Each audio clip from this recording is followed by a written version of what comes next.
It's Arcade Sunday. Welcome back to Arcade Sunday. Today's going to be a bit of a different video. I'm doing a reaction video to a series that's just become available on Netflix. It's called High Score Girl. Very interesting arcade-inspired anime. Very unusual kind of theme. That's probably why I like it. In the event, even if you don't like anime, this is still an interesting show nonetheless. A lot of arcade references and a very interesting storyline. Everyone's waiting to play, but he thinks he's the best player. He's staying there. Continue to challenge. So here comes a new challenger.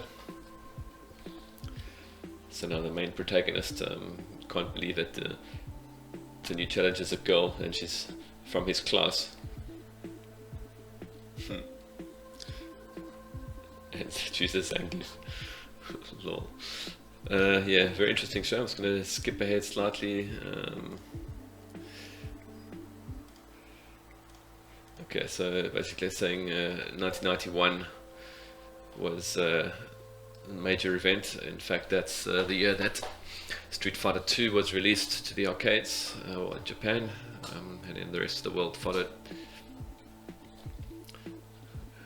You can't believe no snacks tonight. He's used all his money to play against trying to beat that girl. He's gonna try again. Just doesn't know when to give up. He says he's got beaten 28 times. Doesn't seem like the kind of person that would come here from a rich family.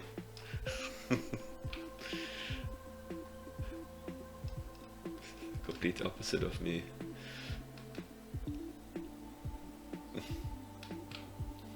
Where did she go wrong to end up here? End up in the arcades. Just done something wrong somewhere. I find that line too funny. 28 wins in a row. Yeah, so basically the show goes on. Starts to. He's going to try and use this frowned upon tactics to try and beat her. Guile turtling. And in fact, if you've known Street Fighter, you'll know that any form of timing is actually the moves back, down to forward, and then kick or punch button. So it's difficult to pull off these moves as it is, and let alone now trying to trick your opponent into doing things that you can use your techniques against their weaknesses. It's a very, very difficult game to get right from a timing point of view. Call it an unmanly way of fighting, whatever dirty trick it takes. So he's basically trying everything he can to try and beat this girl.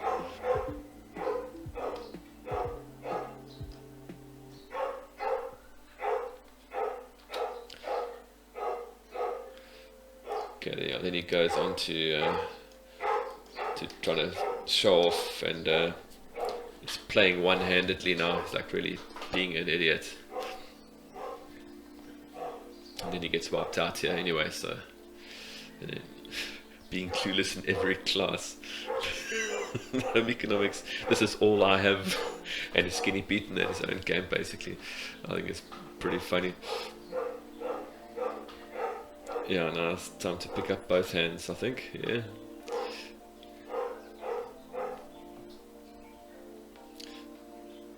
It's the final round, so basically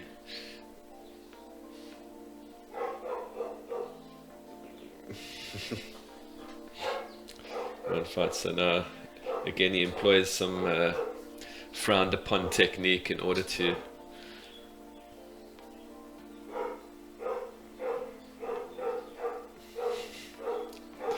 so they think.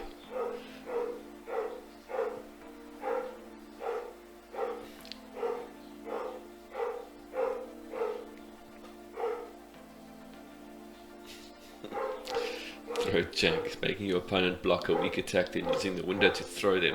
Again, the timing involved in actually pulling it off is insane. So yeah, some might look down upon it, like frown upon that technique. But honestly, if you can do that, you're very good.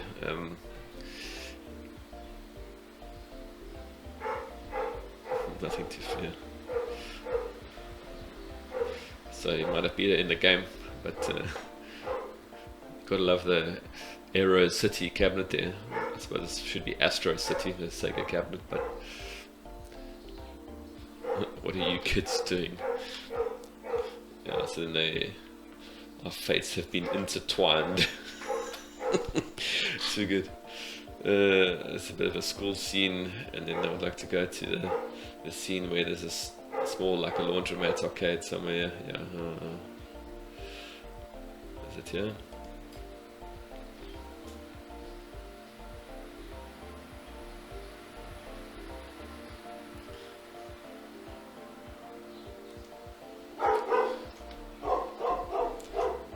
Yeah, it's over here.